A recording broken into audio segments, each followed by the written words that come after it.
boring dimension. Those look like some guy's house with a bunch of slinkies lying around.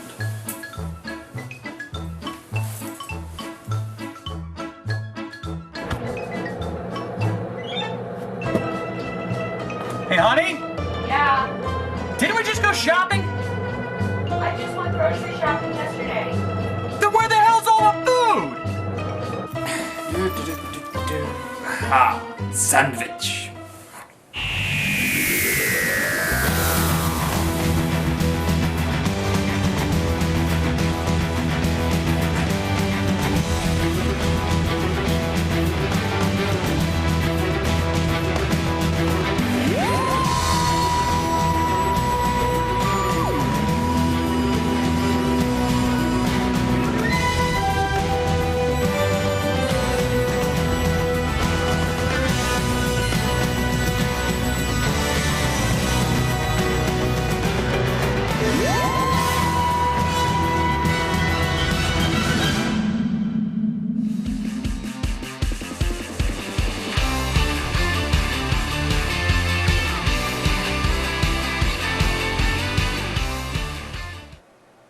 Looking back on my last few videos, I realize I've talked a lot about what Half-Life has done for gaming as a whole and what other people have done with it, but I haven't really shared my own reasons for doing so. So I want to take a couple of minutes to explain why I want to do this whole series thing in the first place.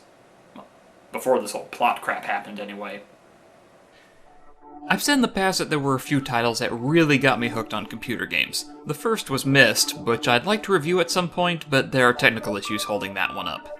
The second was Jedi Knight, which I already touched on in a previous video. Would you kindly go watch it after this video?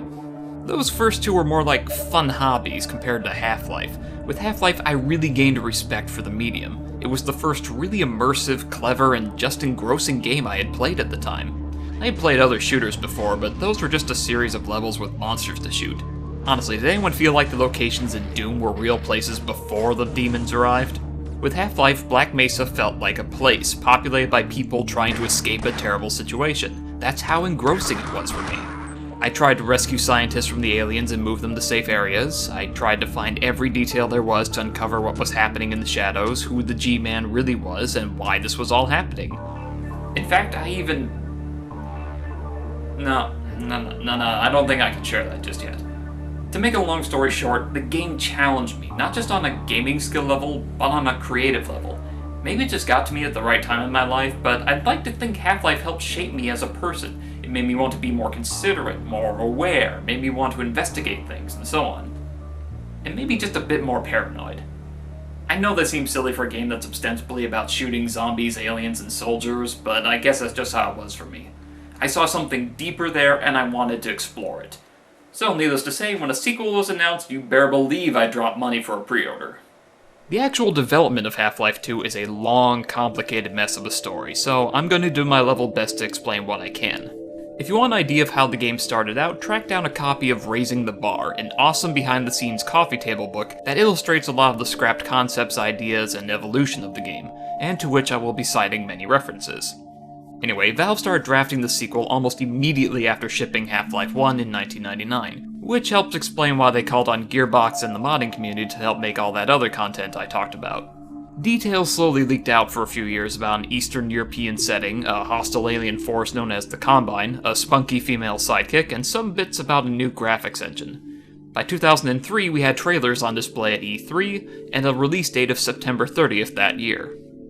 And this is when the infamous Valve time started. Gabe Newell, head of Valve Software, wasn't happy with the game, and it was delayed until later in the year. In the middle of this last-minute reworking, the unexpected happened. A hacker broke into Valve servers and stole a working build of Half-Life 2, along with the new Source Engine's code. Suddenly, Valve's dirty laundry was aired all over the internet. The stolen build was buggy, unfinished, and was generally disliked by all. The German hacker would later go on to contact Gabe Newell via email, joke about how bad his network security was, and then offer to come work at Valve to improve their network security. Gabe Newell's stated first reaction was, quote, "I'm getting my crowbar, and I'm getting on a plane." That didn't happen, of course. Instead, Newell contacted the FBI and continued corresponding with the hacker, offering to give him an interview in the USA, which was really just a ruse to arrest him on American soil. German authorities got wind of this and chose to arrest the hacker themselves. All this nonsense ended up pushing the release date into late 2004. Valve finished the game in late July, and then spent the next few months fixing bugs and polishing the physics system, before finally releasing the game in stores and the Steam digital distribution system on November 16th, 2004. Now, I hadn't really been interested in Steam back then because when the service first launched, it wasn't a very good system. So I bought the physical disc from then publisher Vivendi, only to be forced to spend several hours downloading Steam and installing the rest of the game online anyway. So yes, there was a time when Steam was little more than a forced DRM system, and buying the physical disc was just a needless extra step. At least I got a shirt out of it. Well, enough of that. Let's move on to the actual game itself. Rise We open on... and shine, Ah! Mr. Freeman. Rise and shine.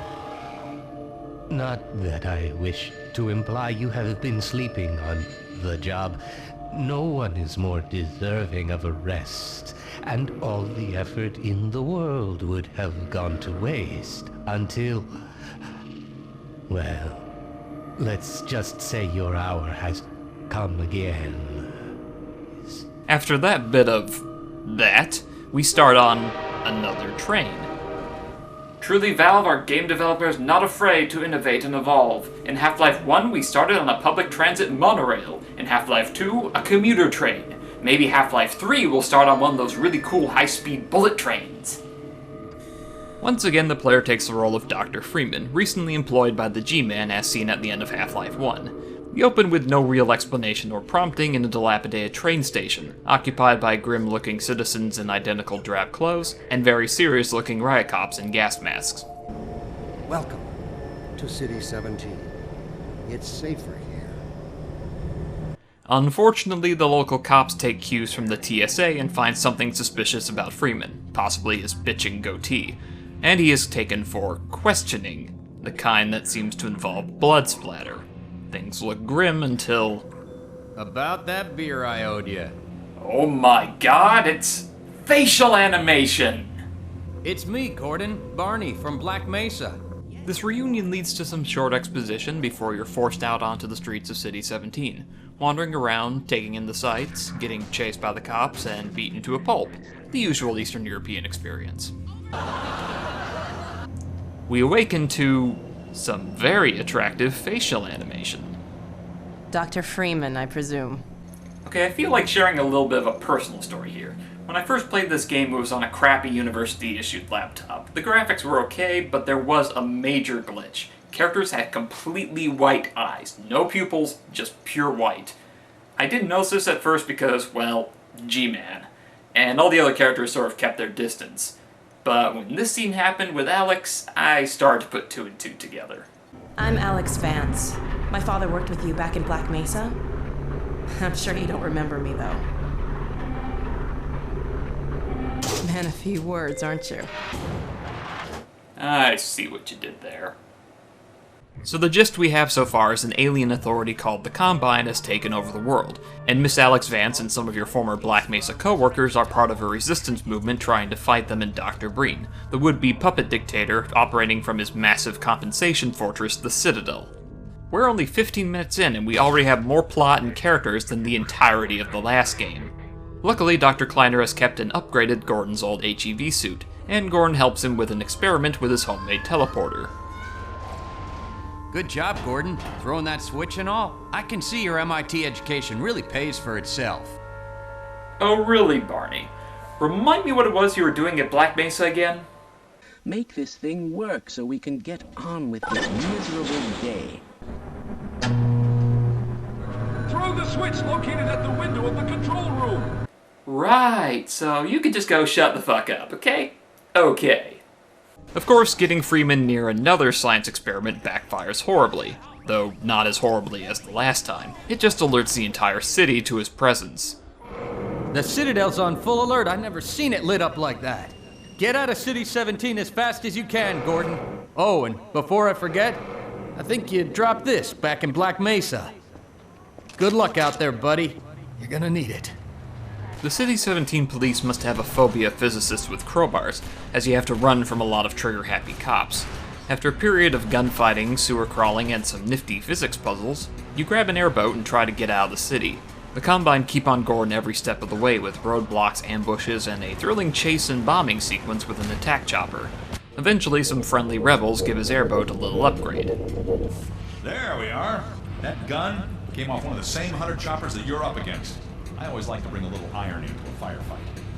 I like that guy. I'm gonna put him in the late reviews hall of nameless NPC fame, right next to that cop from They Hunger with the rocket launcher. So after giving the Combine chopper a taste of its own medicine, Freeman arrives at last at Black Mesa East. How anyone else from City 17 could make this journey on foot is well beyond me, considering it involves traveling down a river that's half toxic waste, then diving off a dam controlled by the Combine. Things slow down a bit as Gordon reconnects with Dr. Vance and Alex, meets the obviously not going to betray you Dr. Mossman. I'm just so excited to think that we'll finally have the chance to work together. And poke around Dr. Vance's lab. Take a look at this, Gordon. Wait, is that... Standard insertion for a non-standard specimen. Go ahead. That is, isn't it? The thing that caused this whole mess in the first place? Why would you go back for that? That picture and Alex were all I managed to carry out of Black Mesa. Okay, then how did you get it then? Did someone else dig through the test chamber rubble and keep it as a souvenir? I'm nitpicking a bit here, but Half-Life 2 does have a problem with small story details like this. As you look around Vance's lab, you can find a newspaper clipping which prompts him to mention the 7-hour war. The game never really spells out what's happened since the end of the last game. Gordon is clearly experiencing a time disconnect since starting his employment with the G-Man, but nobody really seems to notice. Clearly there's been a time gap, but... My God, you haven't changed one iota. How do you do it? On top of that, Gordon's status as a mute player character vessel means he can't take agency in the story and ask questions that need answers. That's not to say Valve isn't giving the players a good environment to learn what they can. Much like the last game, you're drawing information and details not from cutscenes and text, but from the characters and the environment. In your short time in City 17, you see how miserable life under the Combine seems to be, and you hear Dr. Breen talk about a suppression field that keeps humans from breeding. And don't forget the cops that tried to teach you about litter. Yeah, Gordon, fight the power! The lightning zapping aliens from Zen are back, but now they're a lot more friendly and even talkative. If you explore around the area where you take down the Combine helicopter, you can find an Easter egg of sorts. A Vortigaunt who talks about Gordon setting them free by killing the Nihilith at the end of Half-Life 1, and some cryptic remarks about Gordon and the G-Man. And again, this is kind of a hidden area, so it doesn't really count. Anyway, I'm just getting some criticism out of the way before the two best things in the game happen. Physics and zombies. So after the game threatens to turn into a first-person science game, We'll get you out of that hazard suit and back into your lab coat where you belong. Alex offers you a tutorial on using the gravity gun, a weapon that allows you to pick up and carry large objects and fling them into other objects, or even enemies. Now, the source engine behind Half-Life 2's graphics was a massive leap forward for the industry. Realistic character models, good body animations, a facial expression and lip sync system that still has yet to be matched in 8 years, and physics. My god, the physics. This was the first time mini-gamers saw realistic ragdolls, object collisions, and bounces. You could pick up objects and throw them, and they would land, roll, and move in a realistic manner. Mostly. This isn't entirely Valve's creation, though. An Irish company called Havoc created a system for simulating physics in games, and it was used in other games like Max Payne 2, Painkiller, and Uru Ages Beyond Mist. Yes, an adventure game. Valve just took it and made it better, showing what you could do if players had the power to alter their environment, leading to nifty gameplay elements such as throwing enemy grenades back at them, destroying support beams to collapse structures on enemies, and the awesome gravity gun.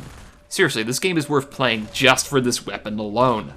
So after playing catch with Dog, the world's coolest robot canine, besides K9, the Combine decided to crash your homecoming party. Gee, I wonder how they found the rebels' secret base. Maybe it was that lady who was acting suspicious and wanted to make a phone call in private. An inconvenient cave-in cuts you off, and Gordon is forced to escape through a tunnel to Ravenholm. This is an area where Valve shows its skills in level design.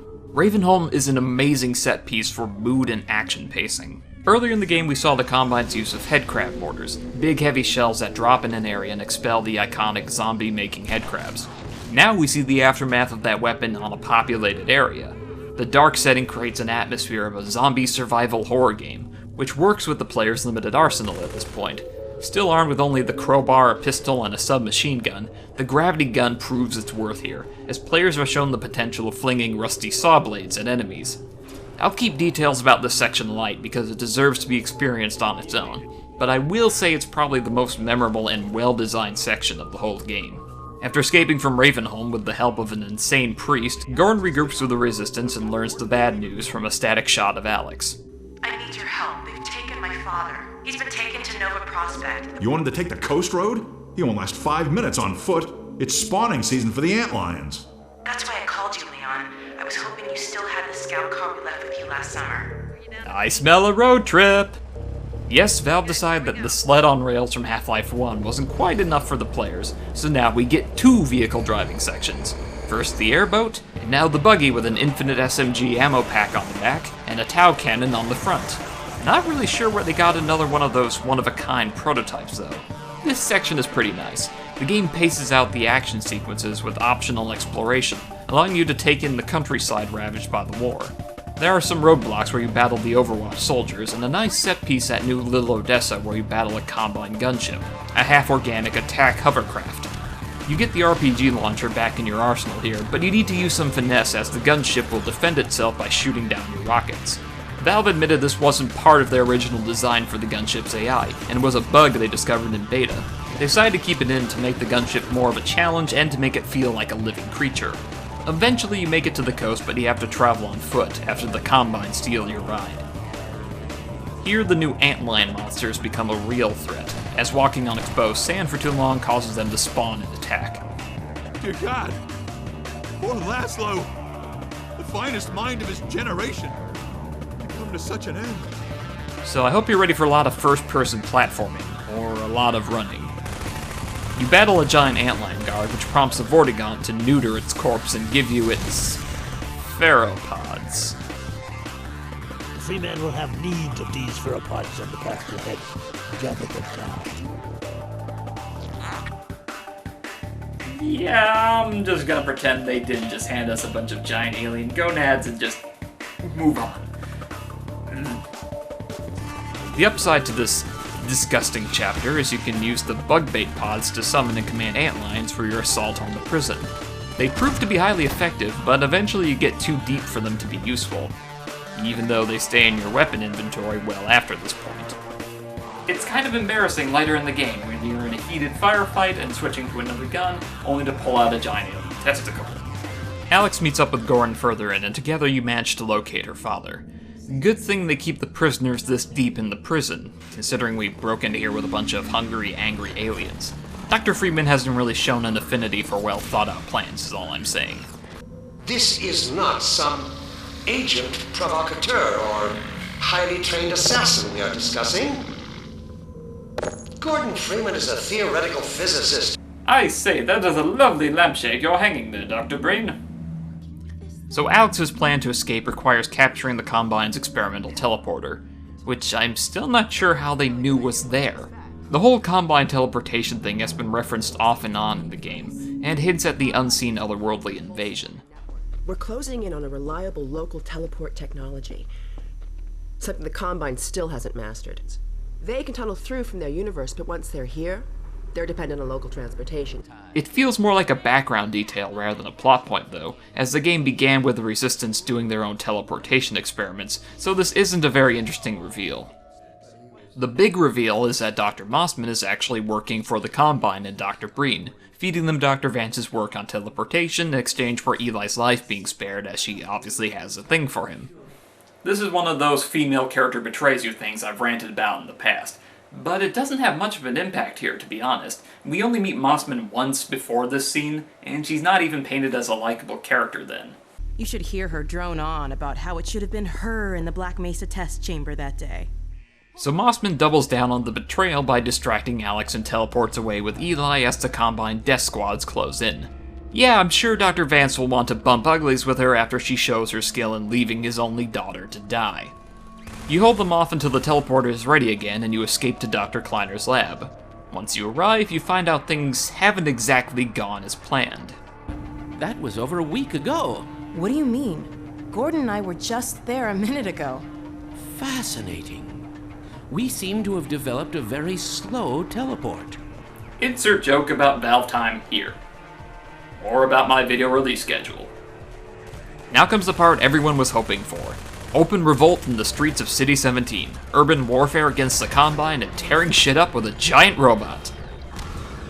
Unfortunately, Dog acts like a real canine and gets distracted and takes off, leaving you to wrangle up NPC resistance members as backup.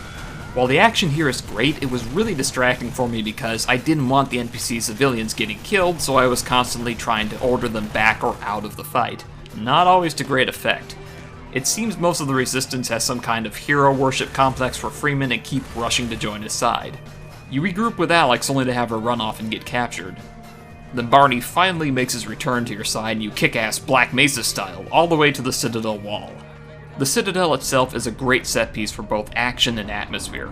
Similar to the Zen levels of Half-Life 1, the place feels alien. The Citadel is purely an alien construct with odd angles, architecture, and impossibly smooth dark surfaces.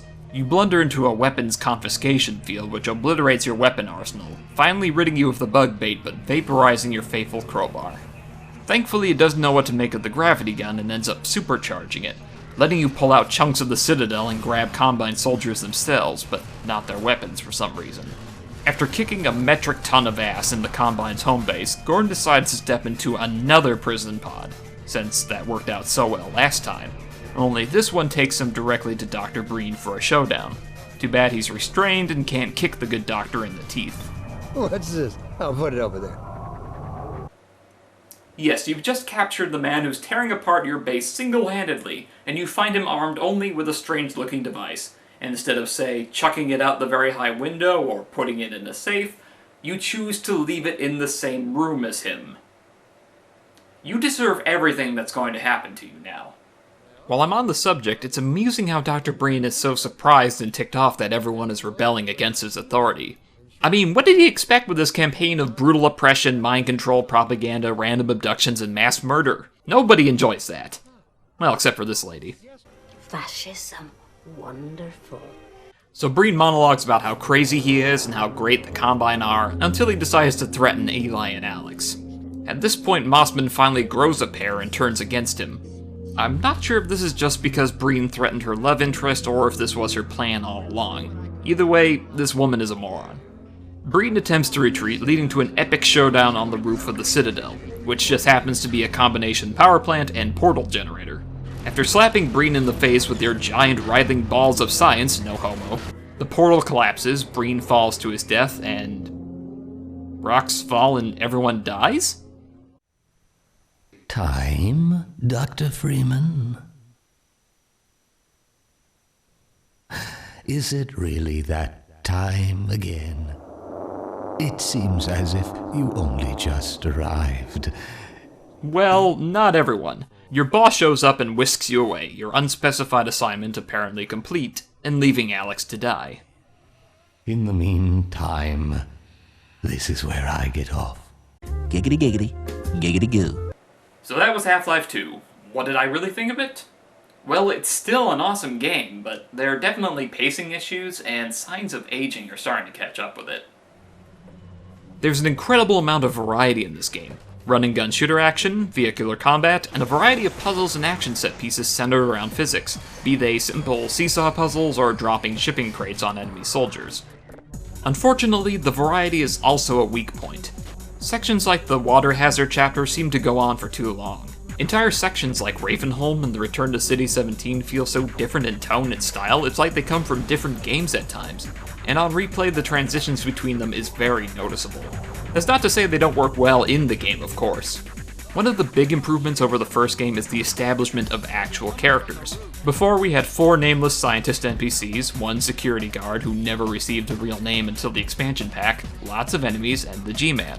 Here, those characters are actual people, and Valve went to amazing lengths to use facial animation, expressions, and body language to convey just as much as the spoken dialogue, making them feel as real and unique as possible. Of course, there are lots of clone civilian NPCs, but at least there's more diversity and more than one gender this time. It helps that Valve modeled the faces on real people, including Mike Shapiro, who not only lends his face but his voice to the character of Barney. Gee, thanks. While I'm on the subject, I have to give kudos to the voice acting. Harry S. Robbins returns to voice Dr. Kleiner, and he is a joy to listen to as the brilliant but socially awkward scientist, who has a very unique form of post-traumatic stress disorder from surviving Black Mesa. Never fear, Gordon. She's de-beaked and completely harmless. The worst she might do is attempt to couple with your head. Fruitlessly. Get that thing away from me! Here, my pet. Up. Also, I bet Robbins was glad Valve didn't make him voice several NPCs at once this time. That job went to the amazing John Patrick Laurie, who not only voices all the City 17 male NPCs, but the inept Odessa Cubbage. You may know him better as the sniper from Team Fortress 2, but I first knew him as the voice of Bruno Laurie from No One Lives Forever. Yes, I'm going to review that game at some point, stop asking. I can't find my copy of it. Also, his wife follows me on Twitter, so I'd feel bad if I didn't give Mr. Laurie the props he deserves. She's in this too, but I'll get to her when we get to the episodes. And I'd be remiss not to mention the late Robert Culp as Dr. Breen, Merle Dandridge as Alex Vance, Michelle Forbes, Robert Julian, and Lou Gossett Jr. As for the plot, it's engaging enough to keep you interested, and there's more going on than in the previous game, but there are some problems. There are very few solid connections between the Black Mesa incident and what's happening in Half-Life 2. A lot of the plot has to be inferred by listening to characters, by observing the world around you, and so on. It's very organic storytelling, but there's a lot of details left out. What happened after Gordon killed the Nyland? Why does everyone seem to be expecting his return? How long has it been since the Black Mesa incident? Why does Dr. Kleiner have the hazard suit in his lab if his main focus is the teleporter? Shouldn't they be working on that at Black Mesa East, or does he like to cosplay as Gordon in his spare time? Why does the HEB suit have the ability to reload my weapons when I'm not using them, but using the flashlight underwater makes me run out of air faster? We do get to know a little more about the mysterious G-Man, but it only raises further questions. As the events of Half-Life 2 seem to take place immediately following Half-Life 1, from Gordon's perspective anyway, it's easy to infer he has control over time and space to a certain degree. He's assigned Gordon to do a job, but never states what it is, and just by natural action, Gordon completes it. We do see him now and then throughout the world, just as in Half-Life 1, so we can guess he's manipulating events and characters to some degree. When you finally confront Dr. Breen, he mentions you having some kind of deal. Did you realize your contract was open to the highest bidder? Did Dr. Breen just call me a prostitute? So in the end, we have a bigger picture of Gordon and the G-Man's relationship, but it's still mostly empty. Although it's worth noting he begins the game calling him Mr. Freeman, then at the end uses his proper title, Dr. Freeman, perhaps indicating that he's earned the G-Man's respect. While Half-Life 2 has some weak points and plot holes, it's still a landmark title in the history of gaming. Workable physics ushered in a new era of gameplay innovation, and the realistic character animation has been mostly unsurpassed in the last 8 years. Much like with Half-Life 1, Valve raised the bar for video gaming in terms of story, character, and gameplay again. While the Source engine is showing signs of aging, there are few games that can claim the same longevity and legacy as Half-Life 2. If you still don't believe that this game had a significant impact in the world of gaming, ask yourself how many games prior to 2004 had physics and some sort of device to manipulate them. They do say imitation is the greatest form of flattery. And just as before with Half-Life 1, the sequel spawned a son of a...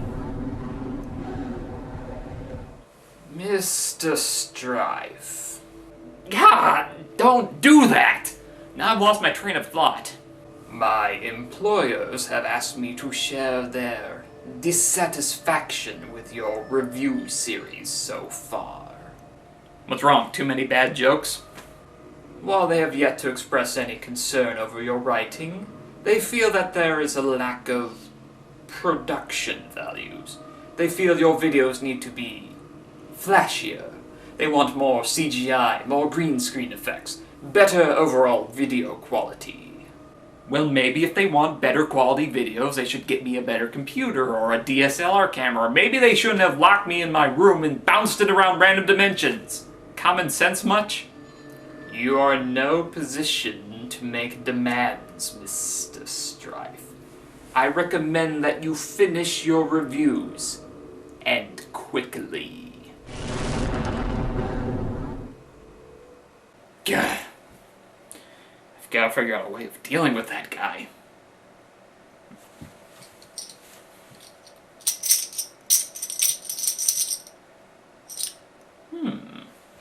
My natural charm is only getting me so far.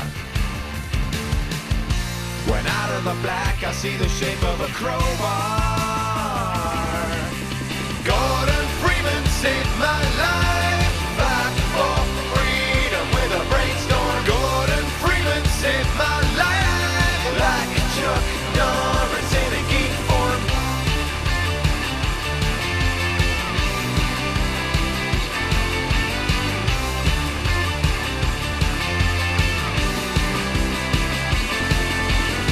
Completely silent, a violent creature, despite looking like a geography teacher.